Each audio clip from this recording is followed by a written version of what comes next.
Hello, welcome back to my channel, or welcome if you're new here. Remember to subscribe and give me a thumbs up if you want to see more book review videos. Also, check out the description box down below where I have links to my eBay and my Poshmark, and of course Instagram if you have it.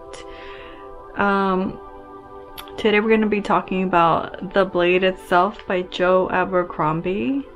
That's a cool last name. Yes, The Blade Itself. Now, I don't have the physical copy of the book because I read it on audiobook, so I heard it, and it is a little bit different of an experience to not have the physical copy and not see the words. I guess I would prefer if I had the copy. But anyway, the reason I went and looked for this book, a lot of people were saying that it was like very intense and very like savage or gruesome, I think was what I heard a lot as well. But I read so many different types of stuff.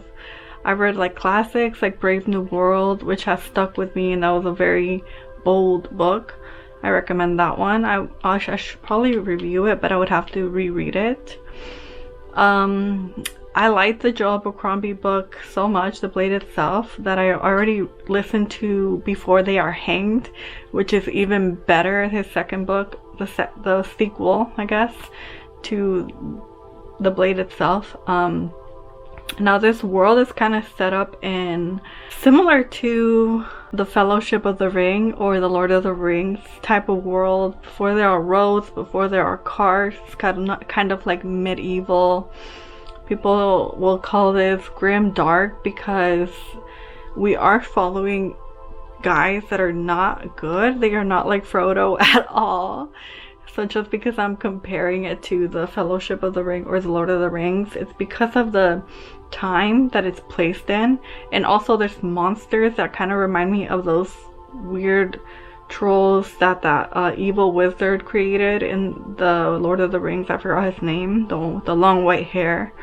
Yeah, I've heard the Fellowship of the Ring on audiobook as well, but of course, like everybody else, I love the movies, and that is what I know best, is the movies. But yeah, I've only heard the first book on audio as well. But anyway, yeah, the Blade Itself is kind of set up in a similar world to that, like medieval times when there's kings and bullshit like that. And it honestly was not as gruesome as I was expecting it to be. And I read it because I wanted to see how savage it was going to be. Like, I thought there was going to be bodies hitting the floor like at every chapter or something crazy like that. And I was looking forward to that, but there wasn't. The first book, The Blade Itself, is kind of like you're getting to meet these characters, and the mountain man, like Nine Fingers, aka Logan, which is his real name, Logan, but they call him Nine Fingers. He's like a murderer, and he gets separated from his group of men who are also murderers, and they're like in the woods. They've been exiled from their land or something like that, and I don't even know why. But because I listened to this like last month, so Before They Are Hanged is more fresh in my mind, but I will still talk about this one first. So yeah, there's not much happening. You're getting to know the characters. There's some really cool fight scenes, sure, like they're killing each other. It's a war time. The war is starting to bubble up, it's starting to boil in this book. It comes more into fruition in Before They Are Hanged in the second book. But yeah, we're meeting the characters. Logan is like pretty much the main character, even though we do switch around. We also have I'm gonna mispronounce his name, Jazal. It kind of sounds like Giselle, but it's Jazal. I wish I could see how it's written, but audiobook. Jazal, which he is like the opposite of Logan or Nine Fingers, whatever you want to call him. The Mountain Man. I'm gonna call him the Mountain Man. He's a savage, he's a murderer. But Jazal is like born into power. He's a rich character, I guess, but he's kind of a bitch. Like, he's a little bitch, okay? Like, he's not likable. None of these characters are very likable.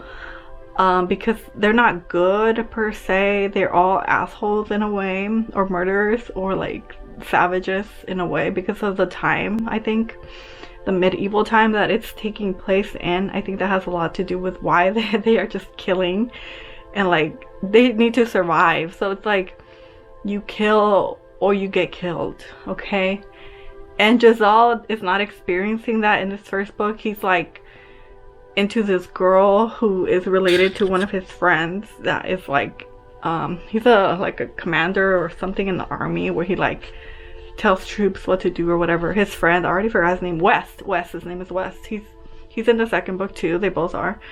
And I already forgot his sister's name, but there is a trigger warning because West does put his hands on his sister for some reason. I already forgot why, but people were like talking about it, and I was like, okay, yeah, I guess. I completely forgot about that scene, to be honest. So maybe it wasn't like very obvious and it wasn't very detailed, otherwise I would have remembered it.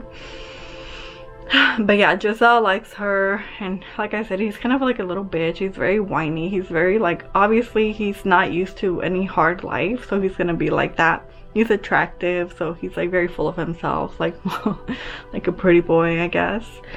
And I don't know, I like Giselle. I think he's very different, and yeah, compared to Nine Fingers and the other mountain men, like what's his name, like a dog man, and they all have such weird nicknames, the mountain, the Northmen. So anyway, moving on from Giselle, he's pretty much protected, so he's not like a killer. He likes fencing and shit like that. He's rich, okay? He's rich, and he likes this girl, and she's rude to him or whatever. I think they kiss or something, I don't know. He likes her though, and I think she likes him, but he's not 100% sure if he really likes her like that. And again, she is West's sister, so he's like not sure if he should act on it. And I think he kind of thinks he's too good for her as well, now that I'm remembering. Yeah, he's very stupid in the first book, but he thinks he's too good for her, and he ends up regretting that, I think, in the second book. Anyway, next we have Glokta, which a lot of readers like, but he's a fucking savage. He's like almost like, I would say, a sociopath or a psychopath. Which one is the one that is created? He would be that one. I think the sociopath. I don't know what I don't think he was born that way, because his character has been tortured, and so he has a lot of reason to be the way he is. He chose the low road. He chose to be what he was tortured by. He pretty much he was tortured, and then he became one that tortures. So, you know, hurt people. But he's very likable because he's so self-aware. Unlike Giselle, Nine Fingers is also self-aware, I think. He's very self-aware too. And but Glokta, he's like living in pain and suffering every fucking day of his life. So he could care less about hurting other people, because he is hurting every day and nobody cares about him, and no girl looks his way, and obviously he feels some way about that. And he's funny because he's so like pessimistic, and I think people relate to pessimistic characters more than anything, especially in these type of stories where the world is so messed up and it's so in your face how messed up it is, because the characters are bad too. Like, there's no good characters, like I said, so it's kind of hard to feel bad for even the people they kill, because they're just trying to survive, you know. But Glokta, he's really, really bad, because he's pretty much working for people who like run shit. I forgot the guy's name. Superior. No, not Superior. He always says my eminence and shit like that, and I'm just like, okay, Glokta, like whatever. You sell out. Like, you're a sellout. But I also like Glokta because he has a lot of personality. What can I say? Joe Abercrombie is really good at writing characters, and even though this first book is kind of slow, it's the build up, because it's a trilogy and he knew that writing it, I guess. Also, he had a lot of time to write these before they were published, which is why they were published like back to back to back, because he was already pretty much done with them. I saw an interview where he was talking about that it's not possible for him to write a book every freaking year, to put out a book every year, because they take 1.5 to 2 years. I think they should take longer so they can breathe. And sometimes when you have a story, you really want it to grow in your mind first, at least for me, as I'm writing my own stuff. But anyway, yeah, so the reason he put them back to back to back is because they were pretty much already done with by the time he found someone to publish, is what I understood from his interview, but I could be, that's pretty much the gist of it.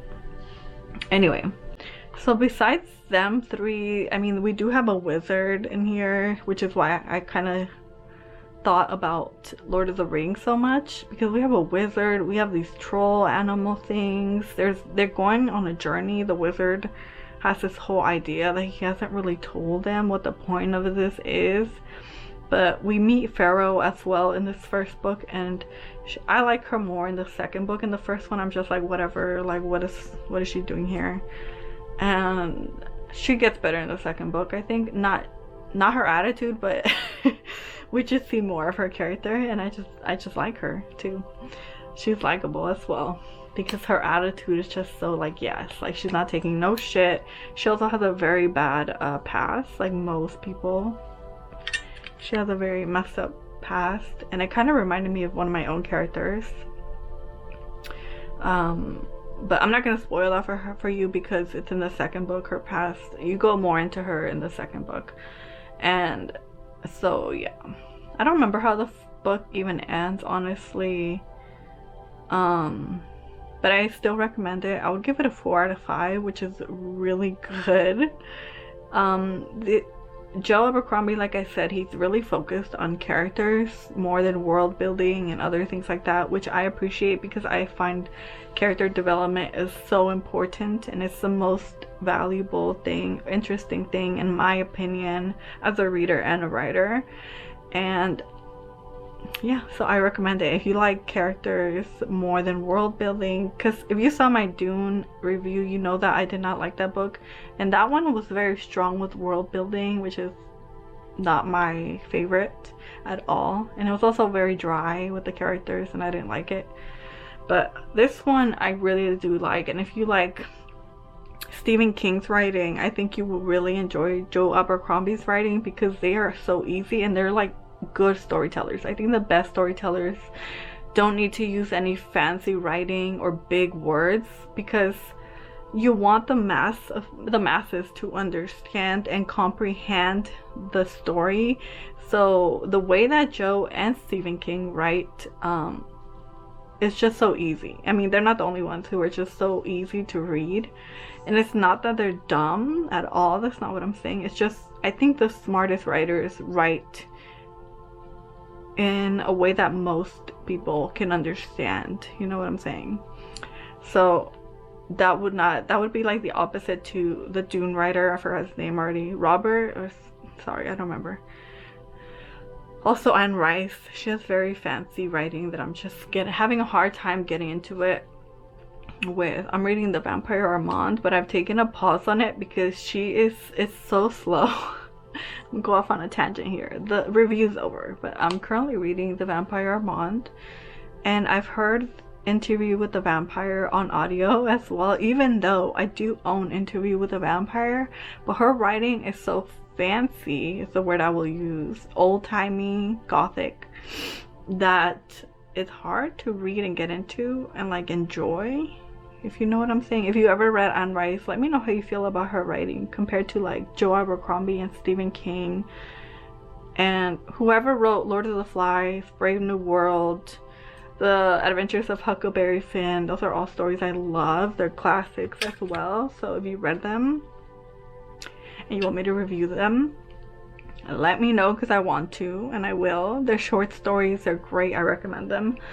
But yeah, they're just some writers that I'm having a hard time with, and Anne Rice, may she rest in peace, is one of those where she is fancy. But yeah, I don't know if I will do my best to get through this vampire. I love vampires, which is why I'm pushing through it. But I might have to start over, and I don't want to. Anyway, sorry I went off on a tangent. Remember to subscribe and give me a thumbs up if you want to see more book reviews. I love to read because I feel like it's making me a better writer. And yeah, let me know how you feel about the first, no, I was gonna say the first law. Well, yeah, it is the first law book, The Blade Itself by Abercrombie. If you read it, yes, I think it's a solid book. It's definitely 4 out of 5. It's fair. It's fair. He's good. He's good.